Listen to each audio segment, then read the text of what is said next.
నేను రేవంత్ రెడ్డి గారిని కానీ జగన్మోహన్కి వచ్చిన విషయాల్లో నేను దూరం, కానీ ధనం మితం జగత్తు అని ఒక సామెత ఉంది కదరా. Total commercial. వాళ్ళ వ్యాపారాల కోసం వాళ్ళు ఏమైనా చేస్తారు, అవకాశం కోసం ఏదైనా మాట్లాడతారు. మన ఈయన దగ్గరికి వచ్చారు, అలవాటు చేశారు, ఆయన దగ్గరికి వెళ్ళారు, మడుగులు ఎత్తారు. ఏదైనా అవకాశం కోసం వాళ్ళ అవకాశం కోసం అలా పని చేసుకున్నారు. నేనన్నానా? ప్రజలు అంటున్నారు.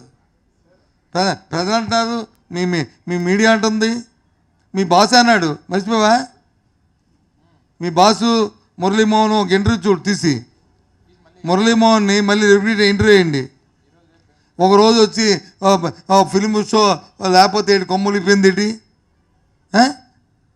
₹1,00,000 లేకపోతే కొమ్ములు ఇప్పింది అని మురళీమోహన్ గారు ఇద్దరు ఇంటర్వ్యూలో సాక్షాత్ మీ ఎండి గారు వచ్చి ఆయన అంటే, ఆయన అవును తప్పు నిజమే, ₹1,00,000 పోతే అయిపోయింది, ఒక షో లేకపోతే అయిపోయింది, దానికి వచ్చి ఊరిక మనం కాలేజీలో పడడం బాధ ఏంటి అని మురళీమోహన్ గారు అన్నారు. నిన్న చూశాను రాత్రి, ఎవరన్నా పంపారు ఈ టీవీని.